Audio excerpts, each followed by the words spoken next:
everyone, this is Dia and welcome to another video. So আজকে আমরা যাচ্ছি Kolkata one of the famous Alipur জুতে। তো নতুন বছরে এবং 150 বছরের পুরনো এবারের জু কি রকম সাজিয়েছে তার সমস্তটাই তোমাদের সাথে আমি শেয়ার করব, আর ভিডিওটা তোমরা এন্ড অবধি দেখতে থাকো।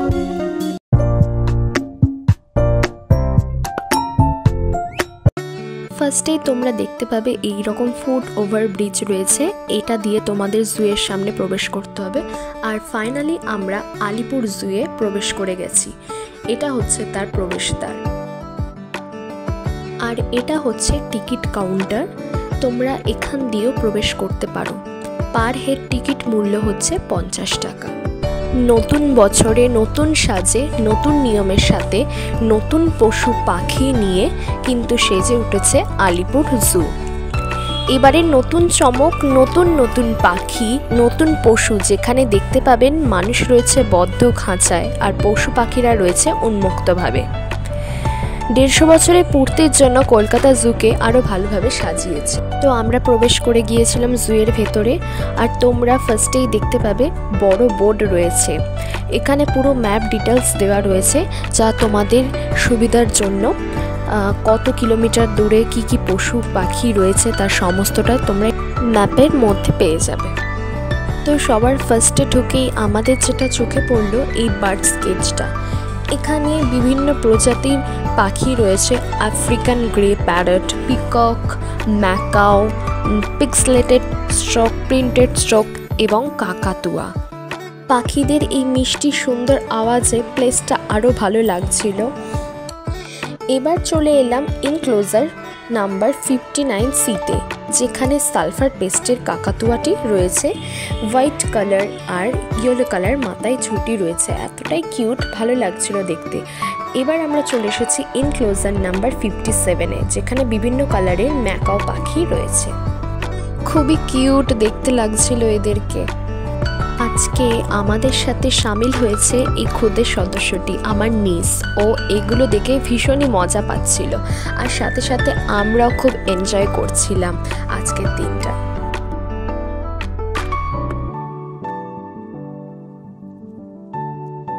আর চারিপাশে সবুজের সমারোহ, এই রকম সুন্দর সুন্দর গ্রিনারিস রয়েছে আর সুন্দর সুন্দর ফুল রয়েছে দেখতে পাবে, যা চারিপাশের পরিবেশটাকে আরও সুন্দর করে তুলেছে।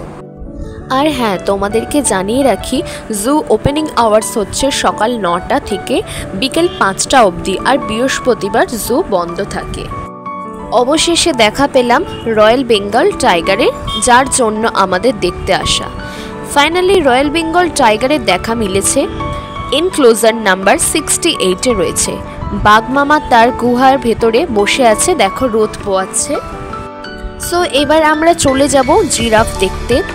ওয়েলকাম টু আওয়ার প্যারাডাইস, এইরকম একটা বোর্ড রয়েছে, অ্যান্ড এর ভেতর দিয়ে কিন্তু যেতে হবে।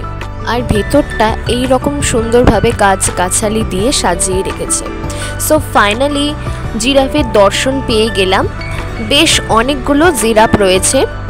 জিরাফ দর্শন করতে গেলে তোমাদের আসতে হবে ইনক্লোজার নাম্বার 61-এ।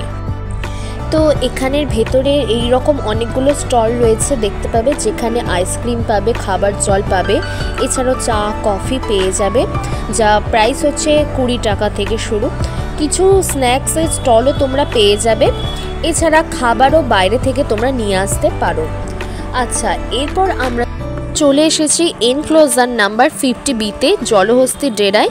ওই যে দেখো, একটি মাত্র জলহস্তি জলের মধ্যে শুয়ে রয়েছে, যদিও এরা জলের মধ্যে শুয়ে থাকতে পছন্দ করে। এবার আমরা এসেছি এমু বার্ডস কেজের সামনে। এই বার্ডস অস্ট্রেলিয়ায় পাওয়া যায়। এরা উড়তে অক্ষম। এরা সাধারণত ঘন জঙ্গল বা শুষ্ক অঞ্চলে থাকতে বেশি পছন্দ করে। তো তোমরা দেখতেই পাচ্ছ এখানে 2টো না 3টের মতো এমু বার্ডস ছিল। আচ্ছা, নেক্সট আমরা চলে গিয়েছিলাম এই সজারু এর সামনে। এনক্লোজার নাম্বার 46-বিতে রয়েছে। এখানে সজারুটা তার রুমের ভিতরে শুয়েছিল। সজারুকে দেখার জন্য কত ক্রাউড হয়েছে তোমরা দেখতে পাচ্ছ। এবার আমরা চলে এসেছি নেগরের ডেরায়। এনক্লোজার নাম্বার 44-এতে আসলে তোমরা দেখতে পাবে কাঁচের এই রকম চারিদিকটা ঘেরা ছিল। এখানেও সেম নেগড়ে বাঘ তার ঘরে রেস্ট করছিল।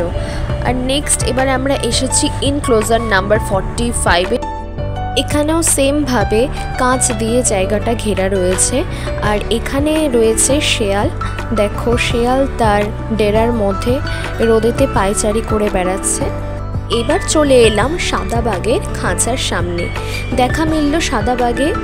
এখানে বাঘ মামা পায়চারি করছিল, একদম সামনে থেকেই দেখো দেখা যাচ্ছে।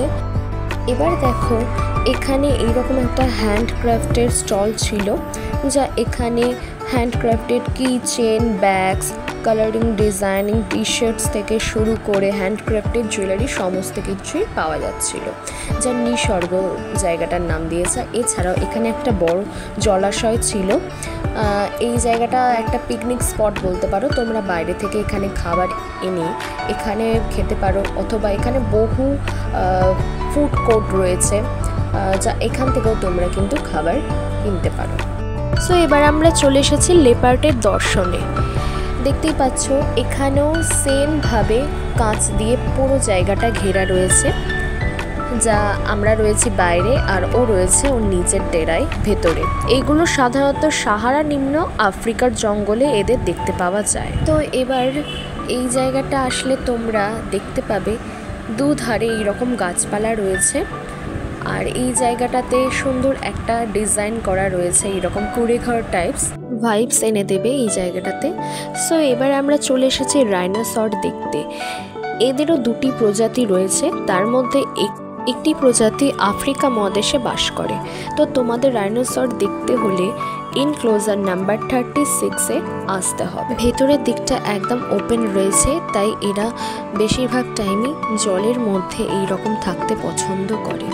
জুতে আসার পর তোমরা আরও একটি জায়গা দেখতে পাবে, সেটি হচ্ছে এই জায়গাটা নকটার্নাল হাউস, মানে নিশাচর প্রাণীদের ঘর। এখানে 12টি প্রজাতির নিশাচর প্রাণী রয়েছে। এই ধরনের ভবনের অন্যান্য বৈশিষ্ট্য হলো দিনের বেলা অন্ধকার থাকে এবং রাতে আলোকিত থাকে। এখানে তোমরা দেখতে পাবে আউল, এছাড়াও বিভিন্ন নিশাচর প্রাণীরা এখানে রয়েছে। ভেতরটা এতটাই অন্ধকার ছিল যে তোমাদেরকে কিছুই ঠিকঠাক মতো দেখাতে পারিনি। আচ্ছা, এবার আমরা চলে এসেছি সল্ট ওয়াটার ক্রোকোডাইল পয়েন্টে। তোমরা দেখতেই পাচ্ছ বেশ কয়েকগুলো ক্রোকোডাইল এখানে রয়েছে, ওরা রোদেতে রোদ পোয়াচ্ছিল। তো এবার আমরা চলে গিয়েছিলাম সরীসৃপ ভবনে, যা এনক্লোজার নাম্বার হচ্ছে 61। এখানে রক পাইথন স্নেক ছিল, ইয়েলো অ্যানাকন্ডা ছিল, জায়েন্ট পাইথন ছিল, এছাড়াও বহু প্রজাতির স্নেক ছিল। এই যে সামনে জলাশয়টা দেখছো, এরই মধ্যে পাইথন ছিল। টোটাল 19 প্রজাতির সরীসৃপ রয়েছে এখানে। তো আমরা হাঁটতে হাঁটতে এবার পৌঁছে গেলাম শিম্পাঞ্জি কেজ এর সামনে, যেটা রয়েছে ইনক্লোজার নাম্বার 56-এ। এই শিম্পাঞ্জিটাকে বাবু নামে ডাকা হয়। সো দেখো বাবু এখানে চুপচাপ বসে আছে, তার নিজের কাজ করছিল, মানে এখানে কিছু একটাও খাচ্ছিল। সো এবার আমরা দেখো পৌঁছালাম জেব্রা কেজ এর সামনে। এখানেও বেশ কয়েকগুলো জেব্রা ছিল। এটা হচ্ছে ওদের বাড়ি। দেখো কি সুন্দরভাবে ডিজাইন করা রয়েছে ওদের বাড়িটা, খুব ভালো লাগছিল দেখতে।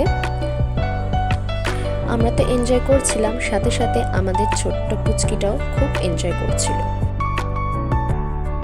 আচ্ছা, তোমাদের দেখায়, ওই যে দেখতে পাচ্ছ গাছের মধ্যে কি যেন একটা রয়েছে, হ্যাঁ, রেকুন অ্যানিমাল। কিরকম ভাবে গাছের ডালে বসেছিল। এবার আমরা চলে এসেছি ইনক্লোজার নাম্বার 56-এ, যেখানে রয়েছে বিভিন্ন টাইপের বক। এখানে প্রচুর বক তোমরা দেখতে পাবে। এখানে একটা সামনে রয়েছে জলাশয়, আর তারই আশেপাশে বিভিন্ন প্রজাতির বক রয়েছে।